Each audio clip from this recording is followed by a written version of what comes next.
नमस्कार, स्वागत है आपका और मैं हूं आपके साथ लता। बड़ी खबर आपको बता रहे हैं, जहां बंगाल में पीएम नरेंद्र मोदी का ममता बनर्जी पर चौतरफा हमला। पीएम मोदी ने कहा कि दीदी माओवादी हिंसा को देती हैं बढ़ावा और टीएमसी की पराजय अब निश्चित है। एक के बाद एक कई हमले पीएम मोदी ने किए और कहा कि इस बार बंगाल के चुनाव में सिंडिकेट वालों की पराजय होगी। इस बार बंगाल के चुनाव में कट मनी वालों की पराजय होगी और इस बार बंगाल के चुनाव में तोलाबाजों की पराजय होगी। तो जिस तरीके से लगातार अब पश्चिम बंगाल में चुनावी काउंटडाउन शुरू हो चुका है और इसी काउंटडाउन को लेकर तमाम राजनीतिक पार्टियां बंगाल का रण जीतने के लिए एड़ी चोटी का जोर लगाती दिखाई पड़ रही है। और इसी कड़ी में आपको बताते चले कि पीएम नरेंद्र मोदी एक बार फिर से बंगाल के पुरुलिया में रैली करने पहुंचे, जहां पर ममता बनर्जी को चुनौती देते हुए पीएम नरेंद्र मोदी ने एक के बाद एक कई बड़े चौतरफे हमले ममता बनर्जी पर किए। और इस दौरान पीएम नरेंद्र मोदी ने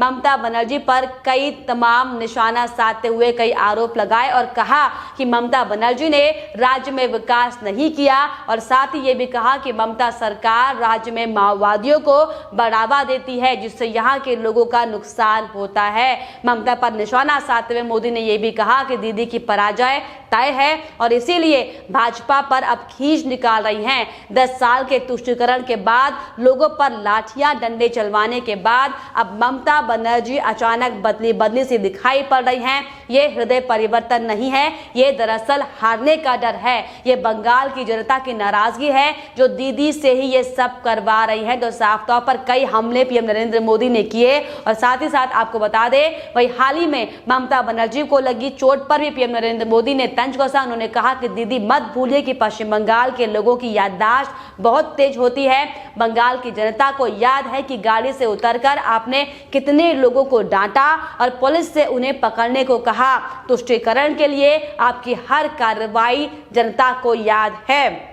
और इसके अलावा पीएम नरेंद्र मोदी ने ये कहा कि बीजेपी सरकार की नीति है डीबीटी यानी कि डायरेक्ट बेनिफिट ट्रांसफर और वहीं बंगाल में ममता दीदी की नीति है टीएमसी यानी कि ट्रांसफर माई कमीशन। तो वही लोकसभा चुनाव में टीएमसी की कमजोर स्थिति का जिक्र करते हुए साफ तौर पर पीएम नरेंद्र मोदी ने ममता बनर्जी पर निशाना साधा और कहा कि लोकसभा में टीएमसी हाफ और इस बार पूरी साफ। यही नहीं, तमाम तंज कसते हुए पीएम नरेंद्र मोदी ने साफ तौर पर यह कहा कि इस बार ममता बनर्जी की सरकार नहीं चलने वाली, ममता बनर्जी की दाल नहीं गलने वाली है। तो साफ तौर पर आपको बताते चले कि एक के बाद एक हमले पश्चिम बंगाल में जिस तरीके से लगातार बीजेपी ममता बनर्जी पर करती हुई दिखाई पड़ रही है, साफ जाहिर होता है कि अब ममता बनर्जी की लगातार बौखलाहट सामने आ रही है। लगातार उनका डर तमाम तरीके से अलग अलग जगह रैली में दिखाई पड़ रहा है। और इसके अलावा आपको बताते चले कि पीएम नरेंद्र मोदी ने यह भी कहा कि दीदी जिस तरीके से बोलती हैं कि खेला होबे लेकिन भाजपा बोले विकास होबे, लगातार ममता बनर्जी खेला होबे का राग अलापती है। लेकिन पीएम नरेंद्र मोदी ने इस पर तंज कसते हुए साफ तौर पर कड़ा जवाब दिया। उन्होंने कहा कि मां माटी मानोज की चिंता ममता बनर्जी को नहीं है, उन्हें दलितों, पिछड़ों, वनवासियों के प्रति बिल्कुल भी ममता नहीं है। यहाँ तो दीदी की निर्मम सरकार ने माओवादियों की एक नई नस्ल बना दी जो कि टीएमसी के माध्यम से गरीबों का पैसा लूटती है। तो कई आरोप इस दौरान पीएम नरेंद्र मोदी ने ममता बनर्जी पर लगाए। उन्होंने साफ तौर पर कहा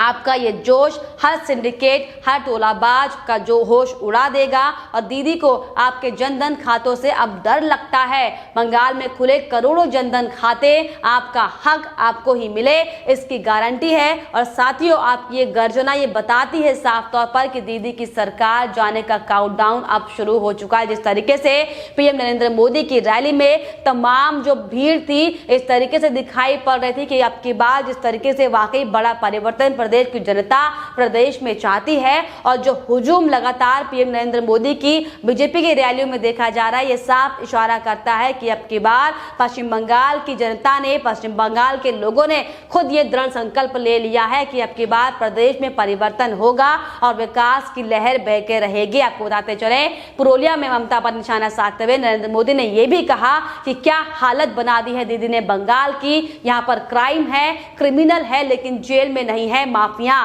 घुसपैठिए हैं लेकिन खुलेआम घूम रहे हैं, सिंडिकेट हैं, स्कैम है लेकिन कार्रवाई नहीं होती। और अभी कल रात ही 24 उत्तर परगना में दर्जन से ज्यादा जगह पर बमबाजी की गई, भाजपा कार्यकर्ताओं को निशाना लगातार बनाया गया और ये स्थिति ठीक नहीं है और ये बदलने की हिंसा है, ये अत्याचार, ये माफिया राज अब और नहीं चलेगा। तो साफ तौर पर एक के बाद एक करारे हमले साफ तौर पर बोला और इस दौरान पीएम नरेंद्र मोदी ने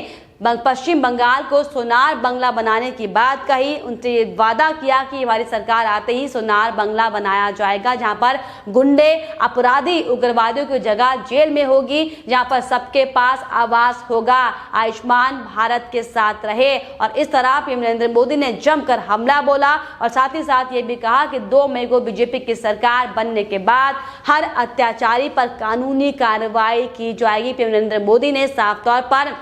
अपने बयानों में ये कहा कि गोलियां मारी गई, फांसी पर लटका दिया गया, बीजेपी का साथ देने पर इसी हश्र की धमकी दी गई। और ये किस तरह का राज लगातार ममता बनर्जी अपने प्रदेश में चला रही हैं। तो साफ तौर पर कई हमले पीएम नरेंद्र मोदी ने किए। उन्होंने साफ तौर पर कहा कि घुसपैठियों का सर्वनाश किया जाएगा, उनका प्रदेश से सफाया किया जाएगा। तो इस तरीके से लगातार पश्चिम बंगाल में जो माहौल बना हुआ है, लगातार ममता बनर्जी खेला होबे की बात करते नजर आती हैं। इसका जिक्र करते हुए उन्होंने कहा कि खेला होबे और विक्टिम कार्ड को निशाने पर लेते हुए तमाम चुनौती ममता बनर्जी को देते हुए कहा कि वो चाहते हैं कि ममता जल्दी ठीक हो। पीएम मोदी ने कहा कि दीदी को बंगाल के लोगों के हितों से ज्यादा खेल की चिंता पड़ी है, लेकिन दीदी ये भूल रही हैं कि इस बार खुद बंगाल की जनता उनके विरोध में खड़ी है। तो वाकई खेला होगा, लेकिन खेला विकास को लेकर होगा। आपको बताते चले कि इससे पहले गृह मंत्री अमित शाह ने भी ममता बनर्जी की चोट पर सवाल उठाते हुए कहा था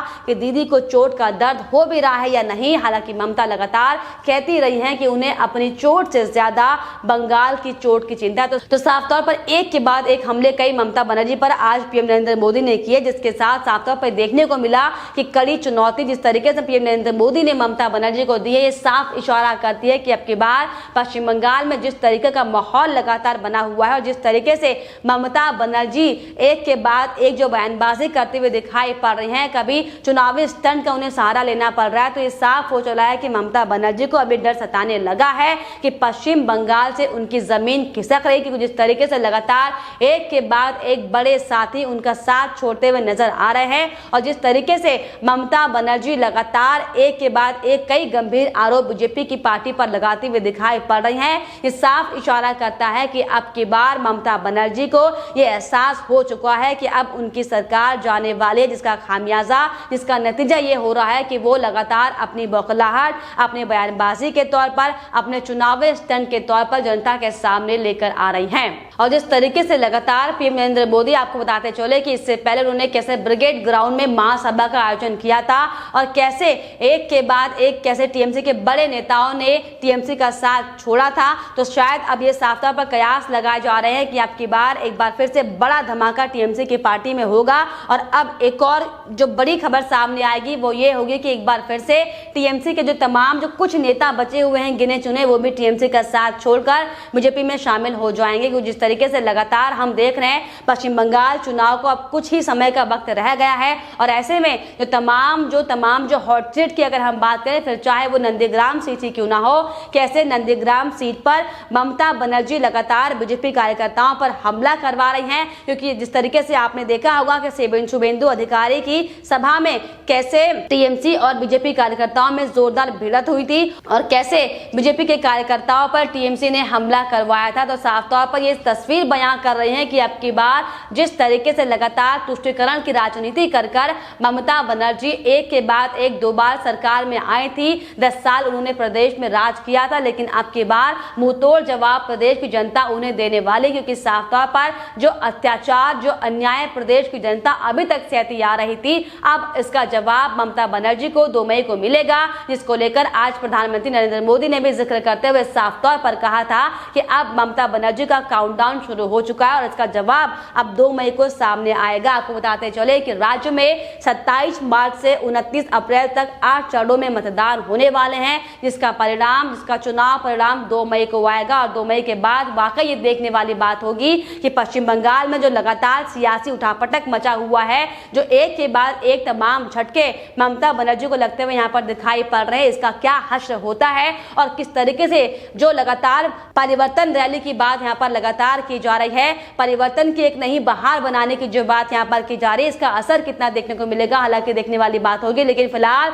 जो धरातल पर स्थिति साफ तौर पर दिखाई पड़ रही है वो ये कि अब की बार पश्चिम बंगाल में जिस तरीके से बीजेपी की ओर हवा बनती दिखाई पड़ रही है, साफ तौर पर प्रदेश की जनता जिस तरीके से बीजेपी की बड़ी बड़ी रैली को समर्थन देते दिखाई पड़ रही है, ये साफ इशारा कर रहा है कि अब की बार पश्चिम बंगाल में भारी बहुमत के साथ बीजेपी अपनी सरकार बनाएगी और पीएम नरेंद्र मोदी के नेतृत्व में पश्चिम बंगाल में विकास की लहर बहाई जाएगी, जिसको लेकर लगातार ममता बनर्जी हालांकि लगातार बौखलाहट में दिखाई पड़ रही हैं। लेकिन फिलहाल आने वाला वक्त बताएगा कि पश्चिम बंगाल में 2 मई के बाद किस तरह की तस्वीर होगी। लेकिन फिलहाल इसको लेकर आप क्या सोचते हैं हमारे कमेंट बॉक्स में जरूर लिखिएगा। साथ ही साथ हमारे चैनल को सब्सक्राइब करना भी ना भूलें।